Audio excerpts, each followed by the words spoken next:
Hello, everyone. I'm so sorry for the delay. Thank you so much for coming to this talk.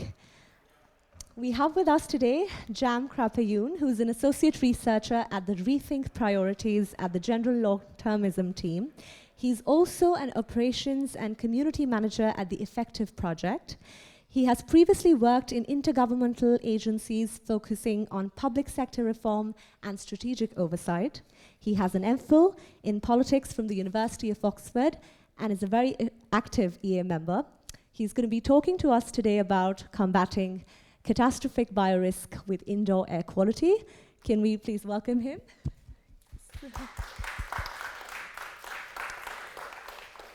During the talk, if you have any questions, you can post that on the Swapcard app. And yes, over to you, Jam. Thank you. Yeah, thanks. Okay, I should use the mic. Hey, everyone. So yeah, as was just explained, I'll be talking about the link between indoor air quality and catastrophic biorisk. So a lot of this presentation is distilled from a longer report that is currently up on the EA forum, although we are going to send an updated version of that because it's gone through an expert review with some indoor air quality specialists, so you'll probably see that sometime this month. So yeah, do keep an eye on that if you're like interested in this topic based on this talk. Because it's not a super long session, I'll have to inevitably gloss over some details, but hopefully I'll kind of deliver at least some key messages around this topic, and if you're interested, you can learn a bit more from that longer report. Yeah, again, just a note, I did this report with a team of researchers from One Day Sooner, so it's a collaborative work. So the three messages I want to communicate to you today is that one, better indoor air quality has a link to, improved indoor air quality has a link to reducing catastrophic biorisk, and there's also some more immediate public health impacts. We know of effective technologies that improve indoor air quality, although there are some current bottlenecks that need to be dealt with. And finally, there are active things we can be doing to reduce these bottlenecks. And that can involve advocacy, that can involve research, that can involve different kinds of things that are could be called as like involving market shaping mechanisms. I'll get into that in a little bit more detail. So in some other sessions during this conference, you'll probably be hearing about things that are maybe at the face like sounds a little bit more interesting than air quality. So people talking about like machine gods and using like kind of high level philosophy. And I'm gonna be talking about like filtration systems. But I think what's nice about this space is that it still involves catastrophic biorisk, but it is really concrete and really feasible. The technology exists. It's got a lot of strong evidence that we think these things are robustly good. And despite the fact that it's mundane, that's kind of one of the things that I like about this space. It's really weird, actually, that something that's so concrete and mundane hasn't been rolled out, and even though we know the next steps are pretty clear. So I'm going to start with a little bit of like a very short history lesson. So this is like a political cartoon from the mid-19th century depicting basically how terrible the River Thames used to be. So basically, if you were in London at that time and you washed or had drinking water, you had a serious risk of contracting either typhoid or cholera, and there'd be outbreaks every few years, which ended up killing tens of thousands of people, right? And no one was safe from this, from kind of the regular working class person to the highest strata of British society. So actually, even the Prince of Wales contracted typhoid in, I think, 1871, and it basically kicked off this massive public health campaign where there was like legislation, investment into improving sanitation in the UK. And then obviously you're like, now we jump to today where you don't have to worry about typhoid or cholera every time you drink water from the tap. We've gone to a situation where even the future King of England wasn't sure that they could get clean drinking water, to now where it's basically expected, at least in most upper income countries. I'd argue that for indoor air quality, we're in a similar situation as mid-19th century London or the UK. For indoor air quality, often we're in a situation basically where it's very risky and regularly deadly, even though we don't talk about it very much, as water quality issues were then today. And we should see it as similarly unacceptable. So for the rest of the talk, I'll discuss why we don't have to accept it and what concrete things we can do to actually fix it. And I'd argue that the stakes for indoor air quality are even higher because we're not dealing with, regular but eventually containable outbreaks of cholera and typhoid. When we're talking about indoor air quality, we're talking about the potential for at least really truly catastrophic pandemics, respiratory diseases that are particularly concerning. So the first message is basically I want to draw this link a bit more concretely between indoor air quality and biorisk, particularly catastrophic biorisk. Right, so what do I mean by indoor air quality? So it's a kind of broader term. Sometimes people talk about particulates, people talk about carbon monoxide, ozone, etc. And these obviously cause a range of health issues, asthma, lung cancer, cognitive issues. But I'll be talking very specifically about airborne pathogens. So by airborne pathogens, I'm talking about microorganisms, whether it's bacteria, fungi, viruses, that travel through the air in aerosolized particles. And we think this is pretty important for the following reasons. So why do I focus on airborne pathogens? Basically, the scary thing about pandemics is that with pandemics and infectious disease in general, you can see exponential growth. And the higher transmission rates are, assuming some kind of base level of lethality, the more likely a pandemic will have catastrophic or even existential impacts. So respiratory transmission is really scary here because it's more likely to lead to pandemic spread, including catastrophic pandemics.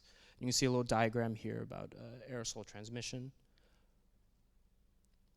In particular, we're worried about viruses because one, we have many examples of pathogens that are viruses that spread via respiratory transmission. COVID is one big example. And also just, we have, in terms of like relative biological knowledge, viruses are relatively easier to manipulate via genetic engineering. So if we're concerned about misuse of biotechnology to create a catastrophic pandemic, we're going to be worried about viruses, but not exclusively, and the interventions that I'll be talking about also work on bacteria. Finally, we have good evidence that when it comes to indoor air transmission, most of it happens indoors. So with COVID-19, we think between 90 to 99% of transmissions happened indoors, and also a lot of these were super spreader events that often happened in poorly ventilated places that were like pretty densely packed. Right, so there are kind of 3 steps to think about how indoor air quality reduces catastrophic biorisk. So kind of the most direct or first order thing is that if you do certain things, like have certain technologies in place that improve indoor air quality, you see a reduction of R naught, which is basically the number that is used by epidemiologists. I'm sure a lot of you are familiar with it from the experience with COVID, that indicates how contagious a disease is, right? So if we can reduce R naught, so it's 1 or below 1, a disease will never transition from being an outbreak to a pandemic, and if it is below 1, it will basically die off. So that's the kind of first order. You can have indoor air quality interventions that manage to reduce R0 so that a pandemic never happens. Even in a situation where it's not below 1, you can still effectively flatten the curve, and this is another term you probably have heard a lot in during the coronavirus pandemic.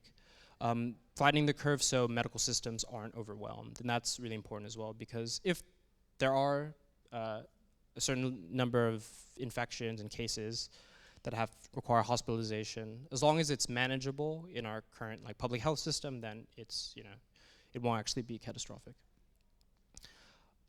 Finally, even if the curve can't really be flattened, it's still really important to buy time, and this is when you have to think about biorisk in terms of layers of defense.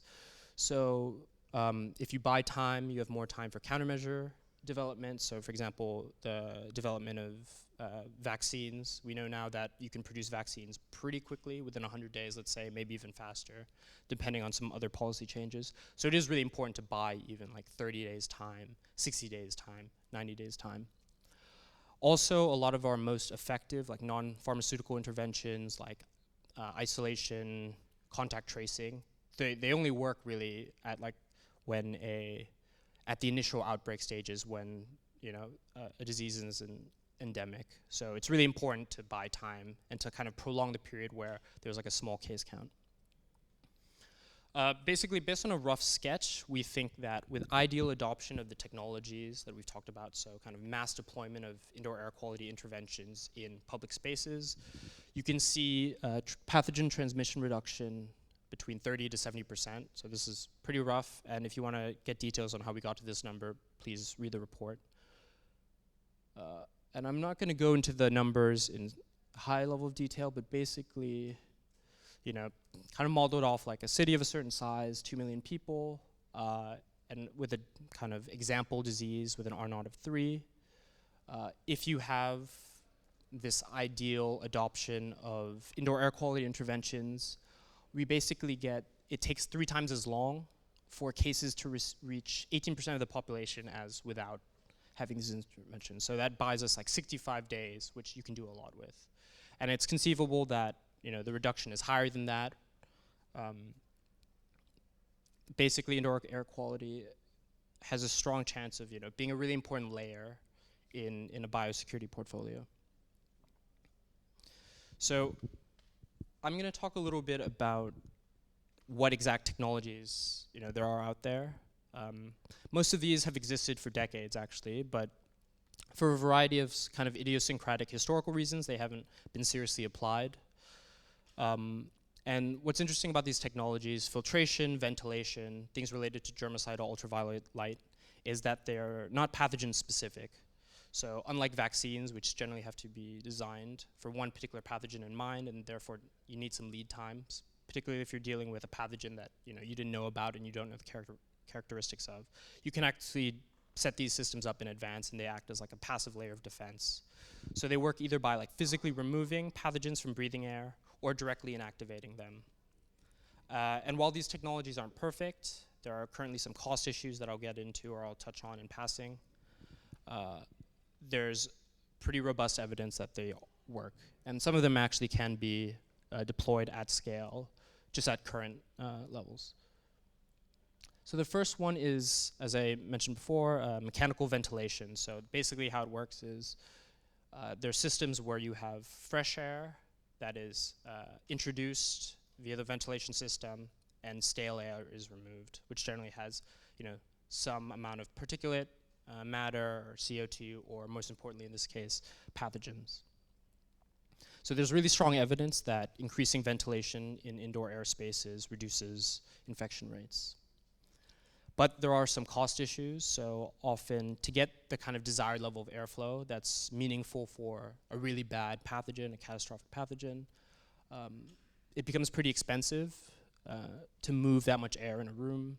And also there are costs associated with climate control. So you're introducing air from the outside, which is, let's say, warmer or colder than is ideal for just like human comfort. Then people want like air conditioning or heating, and there's energy costs associated with that. So there's some limitations on ventilation, although it is still a pretty important intervention to think about. The second thing is filtration. So this works basically by passing air through a filter, and then some proportion of that air that has particles is removed. You'll have probably heard about like HEPA filters, or they're also like MERV filters. So there are a variety of different kinds of filters that do this, and they also not only remove pathogens, but also remove our other kinds of air pollution as well. So at the upper bound, we think this is more effective than ventilation alone. And it's also more cost effective than ventilation because there are no climate control costs, and it's pretty different to like retrofit like an HVAC system versus getting like a portable or a set of portable air cleaners.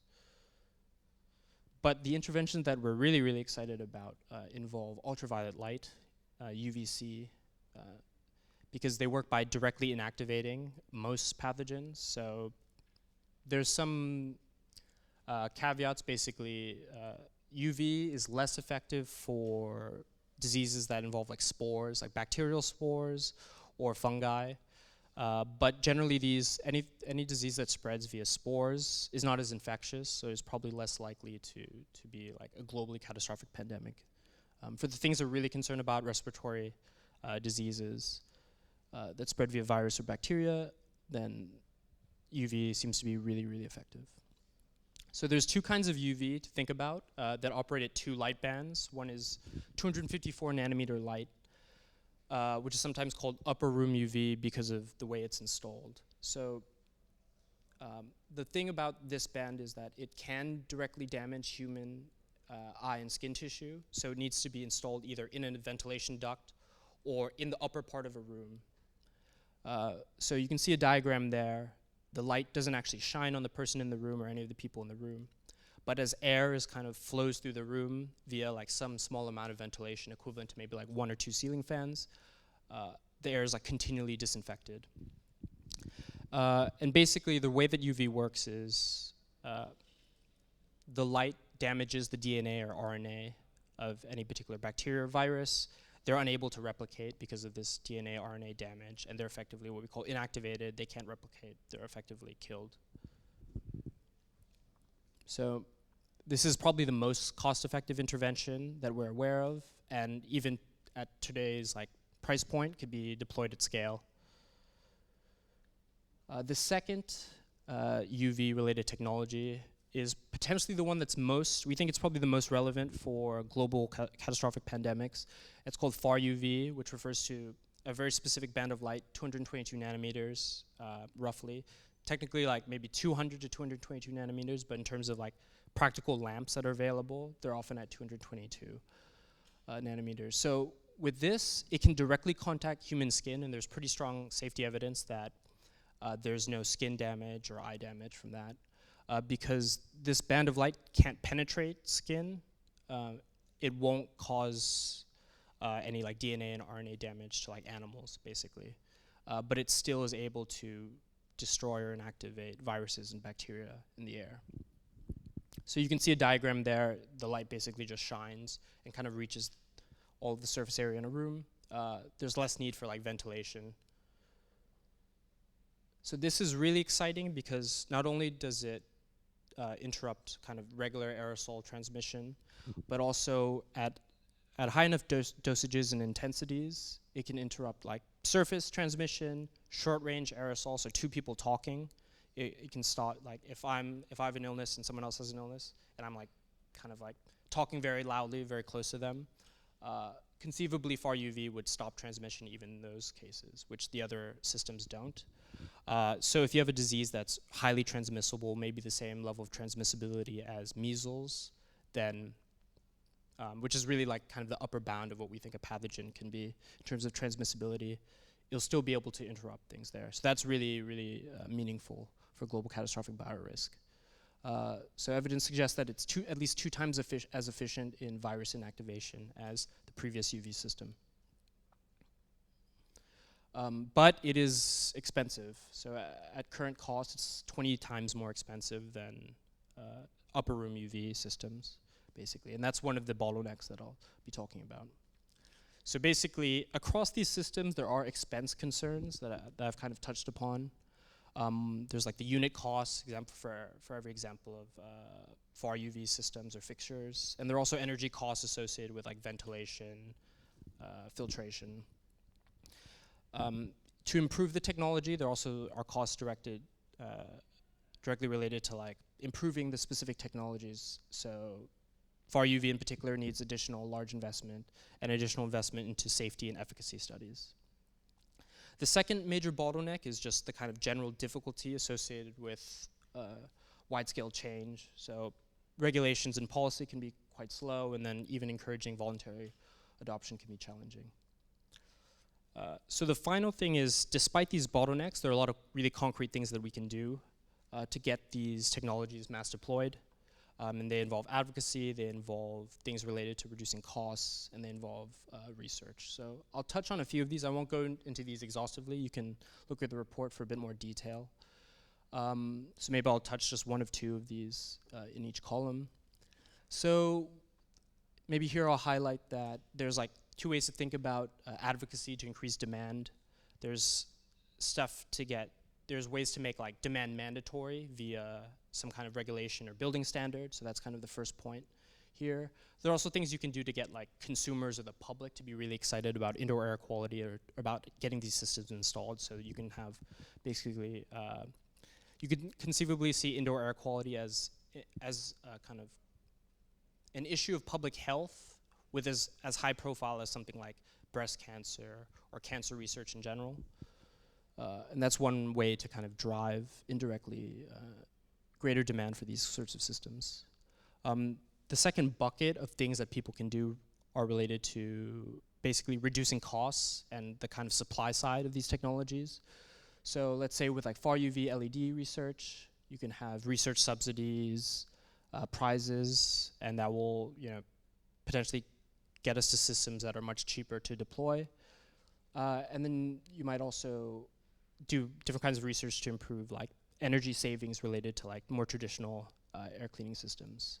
And then finally on the research end, there are things you can do in terms of like social research. You can do research on what kind of messaging is needed to make indoor air quality more exciting to people, more pressing as an issue, something that people will kind of organize around. And there's also very more like scientific research on, you know, how are these systems best optimally implemented. You know, we know far UV works in lab conditions, but in real spaces which tend to take different shapes, like what is the ideal placement of far UV lamps or a combination of far UV lamps and ventilation systems. Right. So yeah, those are the three key messages. One, better indoor air quality should improve public health and reduce catastrophic biorisks. Two, we know that there are technologies that will directly improve indoor air quality, but there are some bottlenecks. However, we can address these bottlenecks through a mix of the activities I've suggested and probably some other ones as well. Great. Yeah, thanks a lot. I've included a QR link to this report, and then like, I don't know if you can read this, a little poem about air, just by former poet laureate, or actually current poet laureate, Simon Armitage. Yeah, thanks everyone.